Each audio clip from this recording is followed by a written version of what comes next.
Now, I'm very pleased to introduce our speaker, Dr. Julie Todd. Especially, I'm pleased to finally fulfill this invitation made to her as the speaker for the honors convocation 3 years ago by previous dean, Dr. Arvid Hernandez. Dr. Julie Todd is a scholar activist living in Lawrence, Massachusetts, which is one of the most diverse towns in America in terms of its racial and ethnic demography, and a city mostly made up of working class immigrants. Julie often makes sure that her rootedness in this town is included in her own bio or introduction of her, as it is a symbol, small symbol of her theological and political work for social justice. A lifelong Methodist raised in several generations of a Methodist clergy family, a highly respected family for their anti-oppression work in the New England Annual Conference of the United Methodist Church, where I myself was ordained over 20 years ago. She received all of her higher education degrees from Methodist institutions, BA and MDiv from Boston University, and her PhD in 2012 from our own JDP program. As John Wesley Iliff Senior Adjunct Lecturer in Justice and Peace Studies, she teaches all of her courses online from Massachusetts, but often fly here to meet with the students.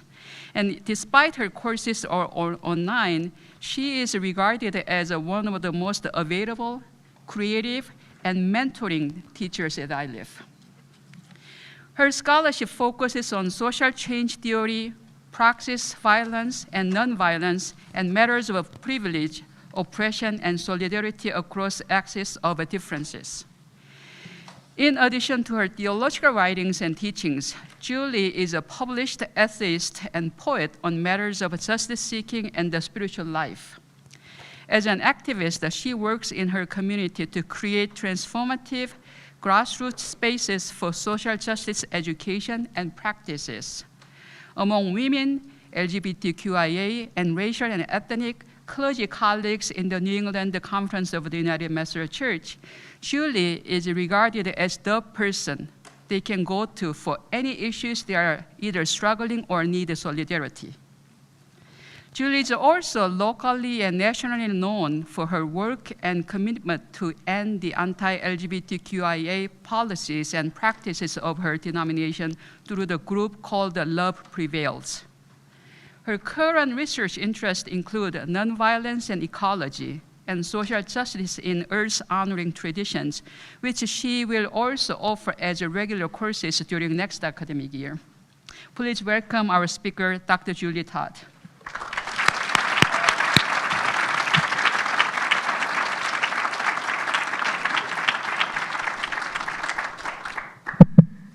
Thank you. This is very humbling.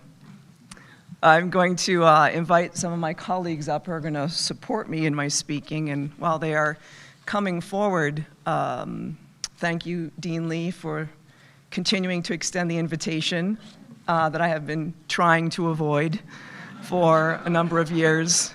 This is a very daunting opportunity here. To President Wolf, to the faculty, to all the adjunct faculty in the crowd, I see you. I know you. What would they do without us? Especially to students, especially those of you who are finishing your journey in 5 long weeks from now. It really is an honor and a pleasure to stand with you in this point of all of our process, and obviously a time for me to reflect on the ways in which every group I named and the faithful staff without whom this school would not exist, and all of you whom shepherded me in my own formation, spiritual and intellectual. I would not be the thinker, the activist, or the educator that I am without every single one of you.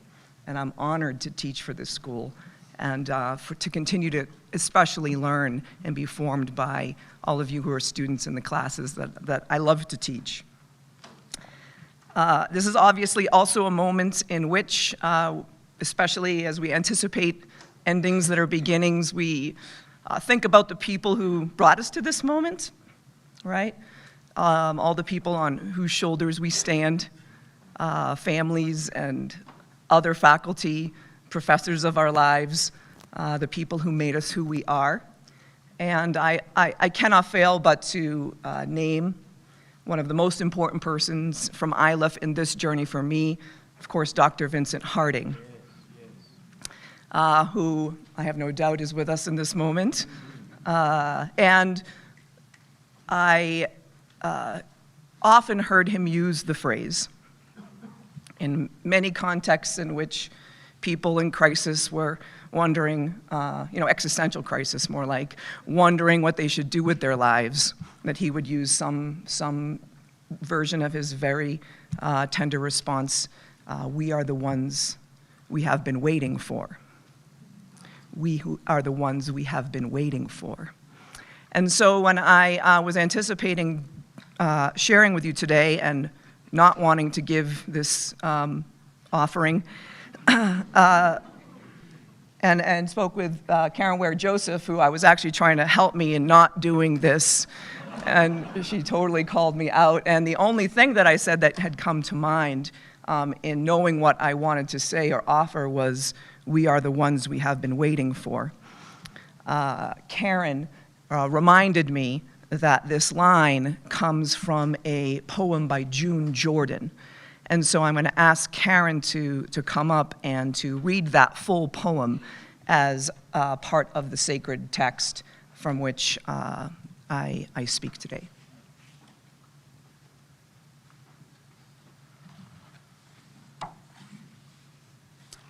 A poem for South African women by June Jordan. For the commemoration of the 40,000 African women and children who, August 9th, 1956, presented themselves in bodily protest against the extension of the Dampas in the capital of apartheid. Presented at the United Nations, August 9th, 1978. Our own shadows disappear as the feet of thousands, by the tens of thousands, pound the fallow land into new dust that, rising like a marvelous pollen, will be fertile. Even as the first woman whispering imagination to the trees around her, made for righteous fruit, from such deliberate defense of life as no other still will claim inferior to any other safety in the world. The whispers too, they intimate to the inmost ear of every spirit now aroused, they carousing in ferocious affirmation of all peaceable and loving amplitude, sound a certainly unbounded heat from a baptismal smoke where, yes, there will be fire. And the babies cease alarm as mothers, raising arms and heart high as the stars so far unseen, nevertheless hurl into the universe a moving force, irreversible as light years traveling to the open eye. And who will join this standing up?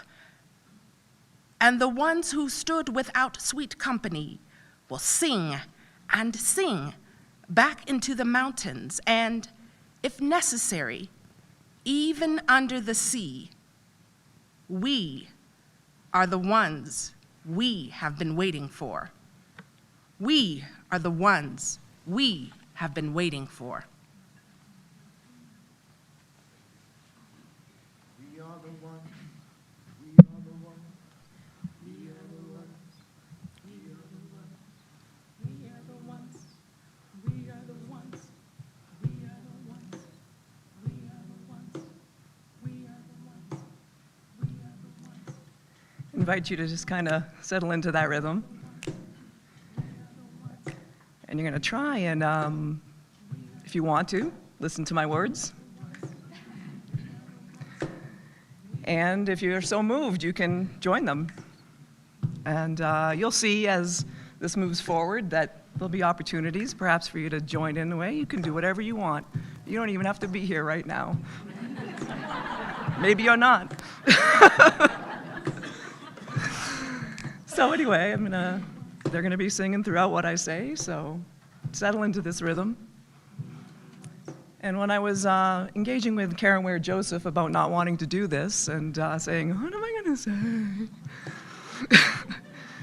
This was a couple weeks ago, she said something to the effect of, in between now and then, anything could happen. And one of the things that happened was the spire in the Cathedral of Notre Dame fell, and that church burned. And so this is called When Spires Fall.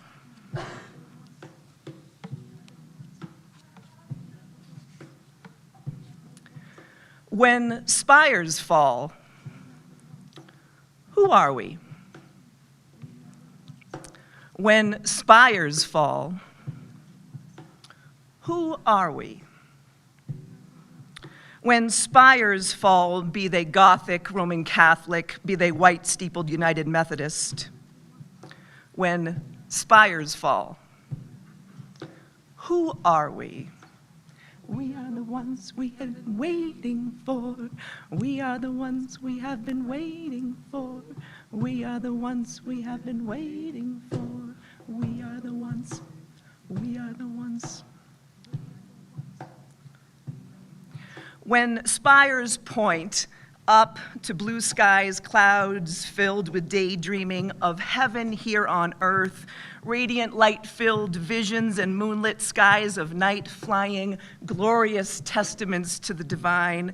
When spires point up to God-forsaken hierarchies, when spires top monuments to power, when spires topple centuries' tendencies to dominate every landscapes, when structures crash, the ones we claim to resist, yet we built them, and then they built us. When spires fall, who are we? We are the ones we've been waiting for. We are the ones we've been waiting for. We are the ones we've been waiting for. Over 40 days ago, some of us proclaimed ourselves people of dust and ashes, proclaiming the rightness of returning to earth right-sized. And then over a week ago, when we peered into the gaping dark gash hole at one of the epicenters of Western Christian civilization, the first response was not, let us sit in these ashes. The first response was, let us make the church great again. A mere 3 days ago, some of us peered into another dimly lit cavern, a gaping hole of a different kind, ready to encounter the remains of life as we knew it, wanting simply to honor the dead form of a life that we thought was in there that once provided us hope, but there were only questions in there. What are you looking for? Why are you looking for the living among the dead? Why are you here? He is not here. When the tomb is empty, who are we?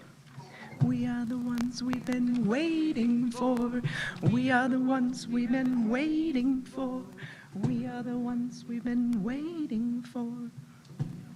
When spires fall, when structures we hold dear come crashing down and the gaping dark holes contain nothing we expect, and the great wonder of our highest aspirations mixes with the evils of power and good intention, and there is no sweet distinction between the forms that lift us up and the forms that tear us down. When spires fall, who are we? Waiting for.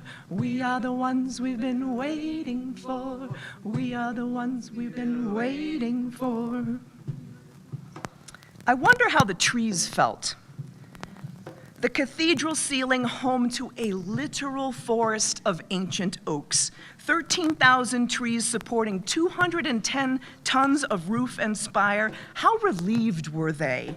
13,000 buttresses turned matchsticks to relieve themselves of that burden, the weight of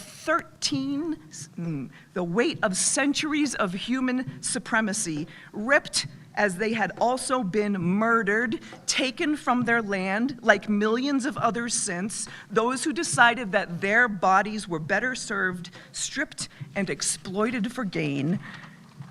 How did those trees feel when they burned? Did they wail with grief for their children? Did they cry, "Free at last, free at last"? Did the trees clap their hands? Did they shout Alleluia with the thousands upon thousands who have been burned at the stakes and hung from their kindred?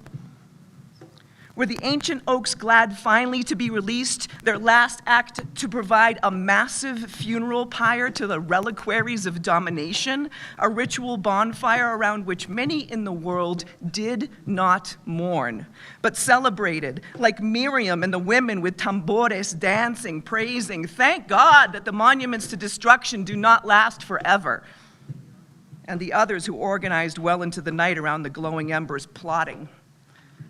These monuments, if they don't burn to the ground, let us pull them down. When spires fall, who are we? We are the ones we've been waiting for. We are the ones we've been waiting for. We are the ones we've been waiting for. The rich and the powerful fear nothing more than the empty space of pure possibility, filled with the sounds of the pounding of thousands of pairs of feet, of the ones who inspire no donations, whose march began with whispers and dreams and not spires, but raised fists and ferocious self-affirmations, pointing upward, lifting songs, and doing drag shows. The highest amplitude of loving, the highest altitude of nonconformity, sparking an uncontrollable heat that, yes, will cause fires. When spires fall, who are we? We are the ones we've been Waiting for. We are the ones we've been waiting for. We are the ones we've been waiting for. Standing in the empty tombs, what can we imagine? Let's not even call it resurrection.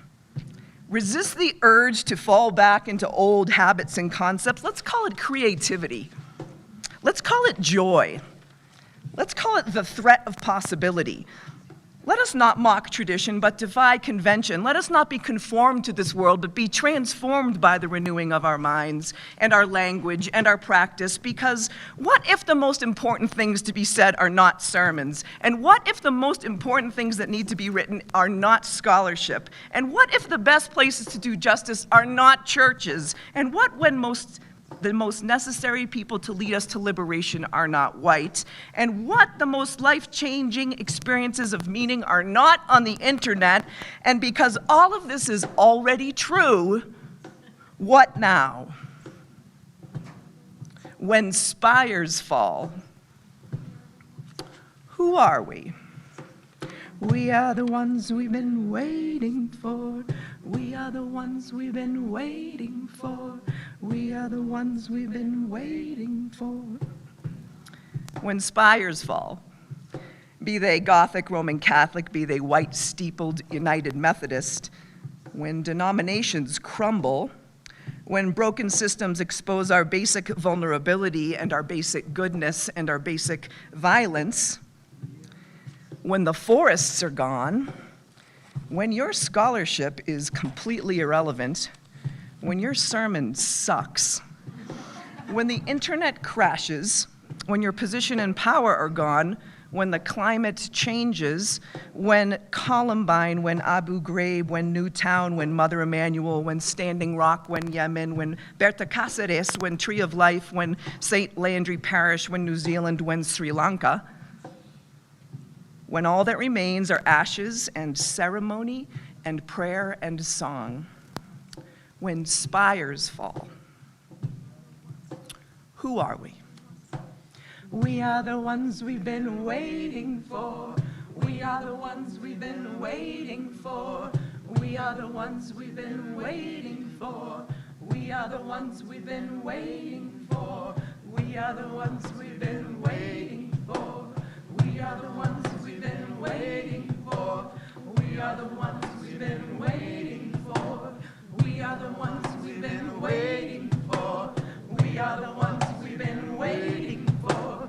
We are the ones we've been waiting for. We are the ones we've been waiting for. We are the ones